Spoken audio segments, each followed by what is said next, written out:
On se retrouve aujourd'hui dans une nouvelle vidéo afin de crash tester la marque de Ilina Cosmétiques. On est sur une marque belge dont la créatrice Whitney est passionnée par la cosmétique naturelle. Donc vous l'aurez compris, et si c'est sur mon compte, on est sur une marque naturelle avec des ingrédients naturels, mais aussi sur une marque éco-responsable. Les étuis en carton par exemple sont recyclés et recyclables. Ils sont certifiés FSC, donc ça veut dire que le papier provient de forêts gérées durablement. Les flacons sont soit en verre ou alors en plastique, mais ce sont des plastiques PET recyclables. Et alors ce que j'ai particulièrement apprécié aussi, c'est que Whitney va essayer un maximum de travailler avec des entreprises qui sont éco-responsables et essayer de privilégier un maximum une production à l'énergie verte. Bref, c'est une jeune marque, donc on encourage les jeunes marques, on les soutient. Elle m'a contactée pour voir si je voulais tester ses produits, je lui ai dit of course, bien sûr. On a donc 3 produits pour le moment dans sa gamme. On a une mousse nettoyante et démaquillante qui est non parfumée, et ça c'est intéressant, et pour tous les types de peau. Vous savez que la mienne réagit, donc on va voir ça tout de suite. C'est une mousse nettoyante qui va équilibrer, adoucir et hydrater la peau. Alors là à ce niveau là ce n'est que mon avis personnel, mais vous savez qu'une mousse en soi elle va nettoyer, on la laisse pas poser sur la peau comme un soin, mais quand même c'est bien d'avoir des actifs hydratants dans ce cas-ci, adoucissants, équilibrants, qui vont pas justement décaper la peau. Et on a des actifs ultra doux dans la composition. On a de la glycérine. Alors, cocamidopropyl... Ah, mais c'est pas le bétaïne. Donc, celui-là qui était plus sensibilisant. Cocamidopropyl. Et l'autre, c'est quoi? Hydroxylsultane. Alors, au niveau de la composition, en effet, elle est naturelle, mais attention quand même parce qu'il y a des ingrédients qui peuvent être sensibilisants, surtout pour les peaux atopiques, sensibles, réactives. On a par exemple du cocamidopropyl hydroxysultane et pas le cocamidopropyl bétaïne, mais ça reste quand même un ingrédient qui va être sensibilisant, qui peut créer des rougeurs et des réactions allergiques. Tout dépend de votre sensibilité de peau. On le retrouve d'ailleurs 2 fois dans la composition, une fois en 2e position et une fois en 4e position. On est ici sur un tensioactif, donc ce qui va permettre de nettoyer, de s'émulsionner, mais selon les types de peau, c'est un peu comme le LCI, je veux dire que selon les types de peau, on peut être sensible ou pas, et selon la posologie dans le produit, on peut y être sensible ou pas. Là, dans ce cas-ci, on le retrouve en 3e position, et puis ensuite on le retrouve en 5e position. Tiens. Le reste m'a l'air d'être bon, mais bon, comme tout produit, il y a des formulations pour les peaux sensibles, d'autres pour les peaux normales, pour tout type de peau. Généralement, parfois ça comprend les peaux sensibles, mais parfois pas. Donc ici, à voir. On va le voir tout de suite parce que moi je réagis vite. J'ai pas une peau sensible, mais j'ai une peau réactive, peau mixte, anormale, à réactive et parfois déshydratée selon les saisons, mais ça va, en ce moment je gère bien ma déshydratation. Donc on a donc une mousse, on a ensuite une émulsion quotidienne qui va apporter souplesse, hydratation, radiance, donc illumination du visage. On est donc sur une crème éclat et également, je trouve ça intéressant, contre les méfaits du soleil. Il n'y a pas de SPF, mais il y a une petite protection, à mon avis des antioxydants qui vont venir voilà, protéger la peau du soleil et donc éventuellement des premiers signes de l'âge. On nous indique pour tout type de peau, souplesse et éclat, action nourrissante anti-âge, photoprotection et effet anti-rougeur, pH physiologique. Ça, c'est très très intéressant. Au niveau de la compo, on a en première position de l'eau, puis on a du beurre de karité, de l'huile de noix de coco, de la glycérine. Donc tout ça va permettre de nourrir, d'hydrater pour la glycérine et d'ajouter ce côté un petit peu émollient, donc doux. Beurre de karité très bien pour nourrir en effet, donc action très nourrissante. Coco aussi, mais attention, l'huile de coco est également comédogène, donc pour tout ce qui est peau à tendance acnéique, tendance sensible à ces petits boutons qui se forment facilement. On va peut-être éviter, surtout que là c'est en 3e position, donc c'est censé être en grosse quantité dans la composition. Pour le reste, je regarderai dans les détails, mais tout m'a l'air ok, je ne vois rien de dangereux, de toxique, de cancérigène, de perturbateur endocrinien. Et vous avez également un sérum hydratant, donc on est sur un sérum hydratant multi-action repulpant qui va travailler sur la texture de la peau, sur l'élasticité de la peau et sur la brillance, la radiance de la peau. On est sur un format 30 ml, 50 ml, très généreux, et 150. Je pensais 100, mais non, c'est 150 pour la mousse. Eh bien, c'est parti, let's go! Alors, comme vous le voyez, je viens de terminer une vidéo YouTube, donc on est sur un full à make-up, donc l'occasion de tester ça, étant donné que c'est un nettoyant et un démaquillant. Je vais faire ça devant vous. Je vais descendre avec mon téléphone et filmer quand je rince pour voir si ça se rince facilement et je reviens vers vous juste après. Alors on est sur un embout classique en termes de mousse. Ok, je sais pas quelle quantité j'ai besoin. Je vais prendre mon miroir. Donc désolée si je ne vous regarde plus, mais voilà. Donc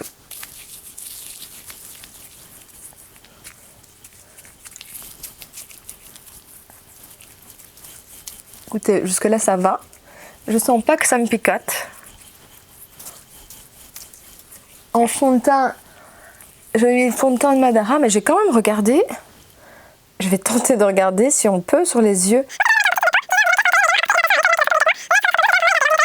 Ça dit pas pour les yeux, donc on va faire tout. Sauf les yeux, ou alors je me dévoue. Non, généralement on peut pas les yeux, si, avec une mousse. Bon, écoutez, je me dévoue pour les yeux.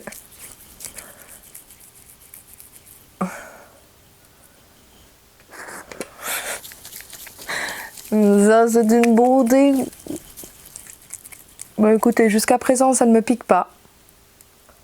Ni sur le visage, ni sur les yeux. Donc, en effet,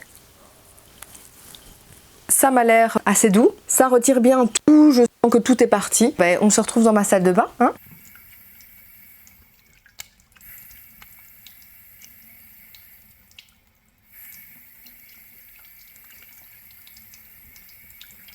Je suis plutôt surprise qu'une mousse ne pique pas aux yeux. Ici, elle m'a pas piqué du tout aux yeux et elle démaquille vraiment bien. Voilà, je fais ça parce que j'ai mis, bien entendu, 2 couches de mascara. Mais regardez, c'est très sympa. Très très sympa. À vous les studios. Eh bien écoutez, alors faites pas attention, je viens de me moucher le nez, donc c'est un peu rouge, mais donc ça n'a rien à voir avec les produits. Les 2-3 rougeurs que j'ai sur le visage, c'est totalement normal, je les avais déjà avant. Et puis bah, quand on frotte, enfin voilà, en tout cas moi mon visage rougit facilement, donc ça va se calmer après. Pas de sensation de picotement,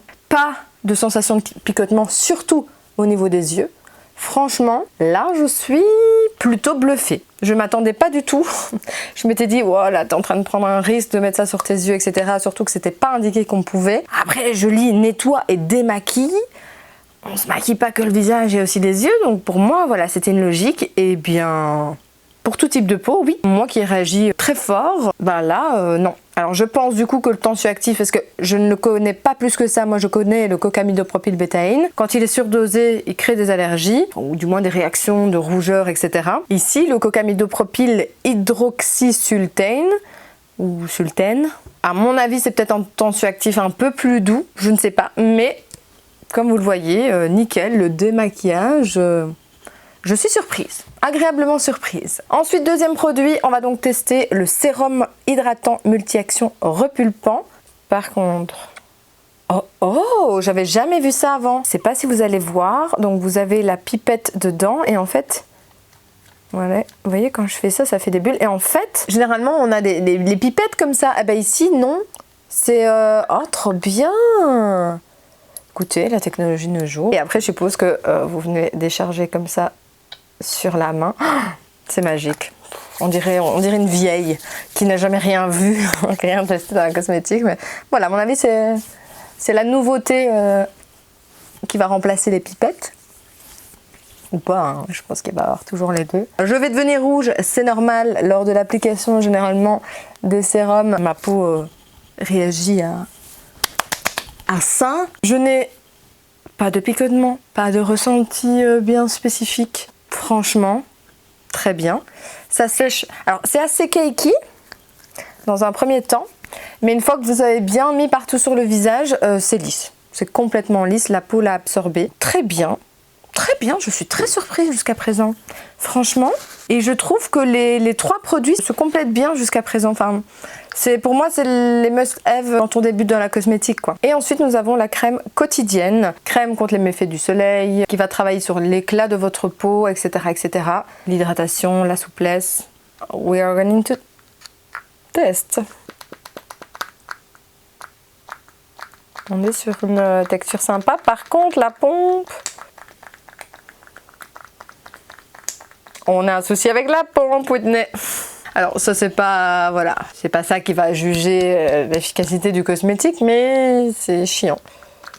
Ou c'est moi qui, non, c'est pas moi. Bref, je vais retravailler cette pompe juste après. Peut-être que j'ai déclipsé un truc qu'il ne fallait pas. On va regarder ensemble. D'abord, au niveau de l'application de cette crème. Alors, on n'est pas sur un fluide, donc on est bien sur une crème. Donc, c'est ni trop épais, ni trop liquide non plus.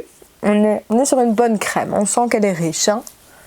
Si vous avez la peau fort grasse, peut vous convenir, mais plus au soir. Alors, pour bien nourrir et réhydrater votre peau pendant la nuit, hein, étant donné que c'est la nuit où la peau va se régénérer le plus et absorber le plus d'ingrédients, d'actifs. On va attendre quelques secondes, mais a priori, pareil, pas de picotement, pas de réaction. Très très bon point, parce que je vous ai tourné une vidéo, vous allez voir, d'une autre marque, très connue, très quali, beaucoup plus chère, et pourtant ma peau a très mal réagi. C'est peu de le dire. Donc comme quoi, ça ne veut rien dire.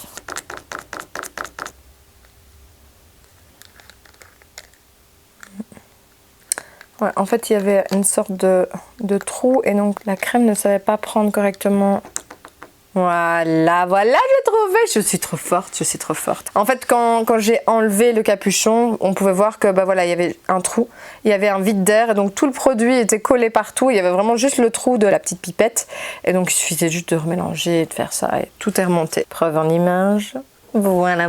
Pas de panique, tout va bien. Voilà un petit peu le résultat visuellement du produit. Donc on a quand même un côté un peu brillant, en effet, radiance. Un côté un peu repulpé. En tout cas, bon, ça c'est à long terme qu'on va pouvoir dire ça, bien entendu. Hein. Il faut savoir que la peau, tout dépend de l'âge, se régénère après 25 à 40 jours. Donc voilà, ça nous laisse le temps hein, de voir un produit sur du long terme. Mais au moins, vous avez vu en termes de composition, de ressenti, de texture, de découverte aussi de la marque, de la créatrice belge, je le rappelle, qui se lance. Et quoi de mieux que de donner un petit coup de pouce aux nouvelles marques passionnées et locales. Merci en tout cas à elle de m'avoir fait découvrir ces produits. J'espère que cette vidéo vous a plu et je vous souhaite une bonne journée ou une bonne soirée.